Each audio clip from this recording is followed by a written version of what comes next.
Hello, नमस्कार। आप सभी छात्रों को स्वागत है।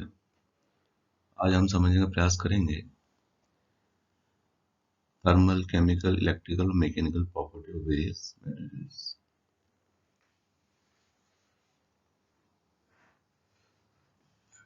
Time physical property of metals include electrical properties, chemical properties, mechanical properties, thermal properties, magnetic properties and optical properties. Electrical properties जो मेजर चीजें हैं वो है इलेक्ट्रिकल कंडक्शन।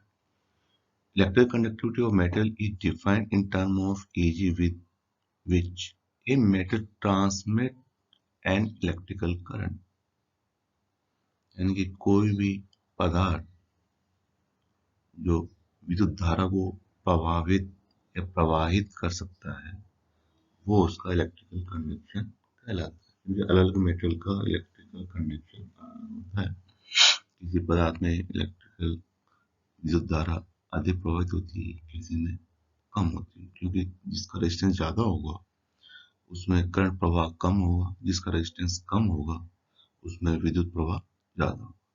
इस तरह से सेकंड प्रॉपर्टी आती है सेमी कंडक्टिविटी। मेटल के इक्वल्स कंडक्टिविटी नहीं होती है और एक पर्टिकुलर वोल्टेज तक कंडक्टिविटी उसमें नहीं होती है, एज इंसुलेटर वर्क करता है और उस वोल्टेज से ऊपर ब्रेकडाउन वोल्टेज ऊपर वोल्टेज आती है, उसके बीच में कंडक्शन स्टार्ट हो जाता है। पार्शियल कंडक्शन कह सकते हैं या आंशिक कंडक्शन कह सकते हैं। तो conductivity of semiconductor is not as high as metal conductor. Their electrical properties are unique in the sense that their electrical properties are extremely sensitive to even minute concentration of impurity. For strict semiconductor, their electrical behavior is based on inherent electronic structure of pure metal. On the other hand, if electrical properties are dominated by impurity, they are called extreme semiconductor. और chemical property वो property होती है जिसके अंदर कोई भी पदार्थ यानी मटेरियल एसिड या बेस से रिएक्शन करता है तो उसकी एफिनिटी या तो एसिड के प्रति होगी या बेस के प्रति होगी, अम्ल और क्षार के प्रति। Some important mechanical property of metals are brittleness, creep, ductility, elasticity, fatigue, hardness, malleability, plasticity, resilience, stiffness, toughness, resistance. Brittleness: the tendency of material to fracture or fail upon application of relatively small amount of force या impact on shock। यूं कह दें a tendency to fracture without appreciable deformation under low stress। जैसे आपने glass देखा है, glass पे आप हल्की सी चोट करेंगे किसी हैमर से या किसी मेटेलिक पार्ट से या किसी स्टोन से, आपने देखा उसमें कोई डिफॉर्मेशन अपीयर नहीं होता है और सीधे ही पीसीएच में कन्वर्ट हो जाता है। ठीक है, इसका किसी मटेरियल पे कम अमाउंट का फोर्स लगाया जाए या उसको इम्पैक्ट शॉक दिया जाए हथौड़े से, किसी भी हैमर से या किसी चीज से गिरा दिया जाए, तो वो विदाउट डिफॉर्मेशन, उसमें कोई परिवर्तन नहीं आएगा, उसके आकार में कोई नहीं, सीधे ही वो पीसेज में कन्वर्ट होगा, ना वो कंप्रेस होगा ना उसमें एलोंगेशन होगा। सेकंड आता है creep. When a metal is subject to a constant force at high temperature below its yield point, यानी उस मेटल yield point से कम और हाई टेम्परेचर और कांस्टेंट फोर्स पे अप्लाई करते हैं for a prolong period of time, लंबे समय के लिए, it undergoes a permanent deformation.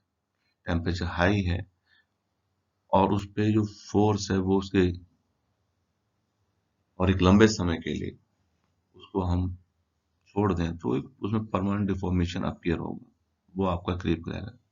Creep is a type of metal deformation that occur at stresses below the yield stress of metal, generally at elevated temperature.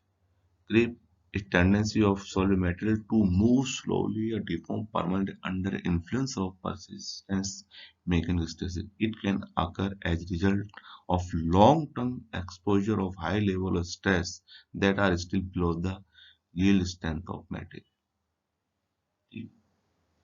Ductility: ability of matter an alloy to retain strength when shape is altered, absolute elongation to fracture. Ductility is a property by which a metal can draw into a thin wire. ठीक, सबसे best ये है, ठीक है। किसी भी पदार्थ का उसको हम जब ड्रॉ करते हैं, इसका एरिया डायमीटर में रिडक्शन करके उस बार को हम वायर में कन्वर्ट करते हैं, और वो बिना किसी फ्रैक्चर के या बिना किसी ब्रेक के उस वायर में वो ढल जाता है, तो ये है उसकी ductility. It is determined by percentage elongation, percentage reduction in area. Ductility is a property by which a metal can be drawn into thin wire. Next slide पे चलते हैं। Elasticity. Elasticity is a tendency of solid metal to return to its original shape after being deformed. The tendency of body to return to its original shape and size after having been stretched, compressed, and deformed. Elastic deformation, not permanent linear function of stress versus। ये कह सकते हैं कि किसी भी material को हम deform करें एक्शन फोर्स लगा करके, चाहे वो टेंसाइल फोर्स हो, चाहे कंप्रेसिव हो, ठीक। और उसके बाद हम उसको जैसे उस फोर्स को रिलीज करते हैं, तो वो मेटेरियल अपने ओरिजिनल शेप और साइज में वापस आ जाता है। तो ये उसकी कहलाती है इलास्टिसिटी। आमतौर पे हम रबर या इलास्टोमर से हम परिचित हैं। जो आपने देखा होगा कई बार पैकिंग के अंदर आपको हम जो खींचते हैं और छोड़ते हैं तो ओरिजिनल शेप में वापस आ जाता है। Fatigue. Metallic components are exposed to a cyclic stress or loading. They may fail from what is called fatigue. Fatigue is a phenomenon where structure fail when subject to a cyclic load.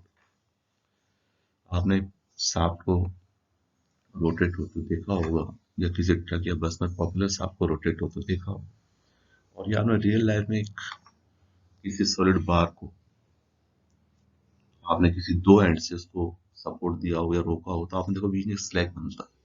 Slag बनने के कारण उस surface, उस बार के या solid बार के अपर point पे आपने देखा होगा कंप्रेशन स्ट्रेस होता है, और लोअर पोर्शन के पॉइंट पे टेंसाइल स्ट्रेस होता है, और उसके लेफ्ट और राइट यानी कि हॉरिजॉन्टल पोजीशन दोनों पॉइंट पे इसमें न्यूट्रल होता है। लेकिन जैसे आप 90 डिग्री टर्न करेंगे तो जो न्यूट्रल है वो एक न्यूट्रल उसका कंप्रेशन में आ जाएगा, दूसरा न्यूट्रल टेंशन में। फिर आप 90 डिग्री रोट करें तो एक यानी कि एक पॉइंट के ऊपर जब आप एक शाफ्ट को 360 डिग्री टर्न करते हैं तो किसी भी पॉइंट पे चार पोजीशन बनती है, कंप्रेशन, न्यूट्रल, टेंशन, न्यूट्रल और फिर कंप्रेशन। यानी किसी भी पॉइंट पे साइक्लिक लोड जो लोडिंग या स्ट्रेस, कभी कंप्रेसिव फिर न्यूट्रल टेंसाइल, फिर न्यूट्रल फिर कंप्रेसिव फिर न्यूट्रल फिर टेंसाइल। और ऐसे आपने कभी वायर को देखा होगा, जब आप उस वायर को बार बार 90 डिग्री से जीरो 90 डिग्री से जीरो जब टर्न करते हैं तो वायर ब्रेक हो जाता है, ठीक है। तो ये कहलाता है आपका फटीग फेलियर। साइक्लिक लोडिंग का मतलब यही है, उस पे कंप्रेशन, न्यूट्रल, टेंशन, फिर न्यूट्रल, फिर compression. Hardness, a metal ability to withstand friction, essential abrasive resistance is known as hardness. Abrasive resistance is known as hardness. यदि हम दो मेटल पीसेज को ए मेटल के ऊपर बी मेटल के piece से हम स्केच करने की कोशिश करें या रब करने की कोशिश करें, और ए को बी पे, तो अब आप देखेंगे यदि ए मेटेरियल सॉफ्ट है और बी मेटल हार्ड है, तो बी मेटल को जब हम ए मेटल पे स्केच करेंगे तो ए मेटल पे लाइन अपीयर हो जाएगी या मार्क अपीयर हो जाएगा, जबकि बी मेटल पे ए से करेंगे तो मार्क अपीयर नहीं होगा, ठीक है। तो यहाँ है ability to resist friction, essentially abrasive resistance is known as hardness. Hardness is ability of material to resist permanent change of shape caused by external force. यदि हार्डनेस ज्यादा होगी तो उसकी एबिलिटी है परमानेंट चेंज या shape, change of shape caused by external force. आता है malleability is a property by which a metal can be rolled into thin. Ductility and malleability both are different. Ductility is showing tendency to draw easily into wire, and malleability can be roll into thin stress by external force applying on it. Stress, a force per unit area called stress strain, a measure of deformation a material exhibit under an applied stress. Dimensionless in percentage under applied stress. Strain is change in length per unit original length. Next slide.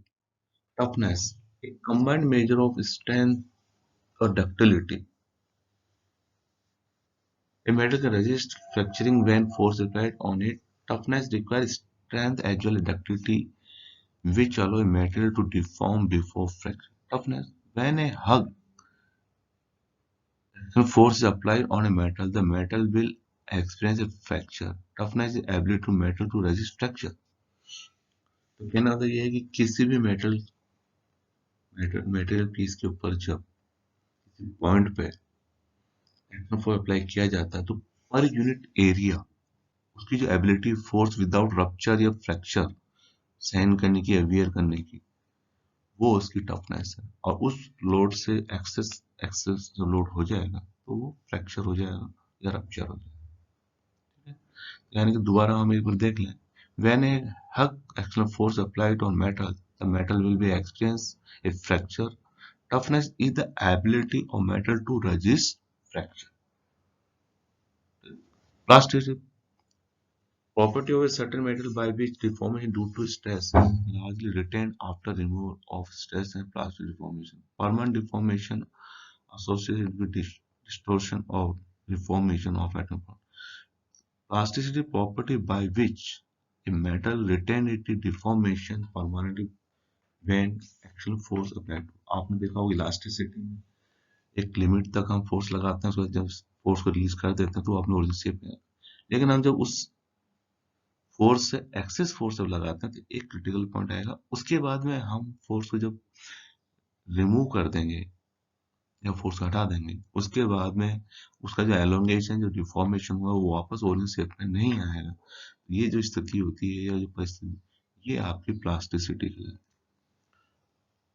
Metal deformation permanently when action force applied on it, it is released. Ultimate strength, highest point in stress versus strain curve, rupture or fracture strength, the stress at which metal fail. Resilience, resilience is the ability of metal to absorb energy and resist soft and impact load. Stiffness, when action force applied on metal, it develops an internal resistance. The internal resistance developed per unit area is called stress. Stiffness is the ability of metal to resist deformation under stress. Yield strength, intersection of stress versus strain curve with the straight line parallel to elastic portion offset by 2.2% on an axis. Stress necessary to generate a small amount of plastic deformation in a more qualitative way. Stress at which stress versus strain curve is no longer linear, where point plastic deformation stresses. The ability of metal to bear gradual progressive force without permanent deformation is called yield strength. अब हम आते हैं thermal property पे। Heat capacity, it is defined as energy required to change metal temperature by 1 degree. Again, I repeat, it is defined as energy required to change material temperature by 1 degree. Thermal expansion. After heat absorption, vibrating atoms behave as though they have larger atomic radius, which lead to increase in material dimensions. This phenomenon is called thermal expansion. It is required in terms of thermal expansion. Thermal conductivity, the ability of metal to transport heat energy from low high temperature region to low temperature region, defined as thermal conductivity.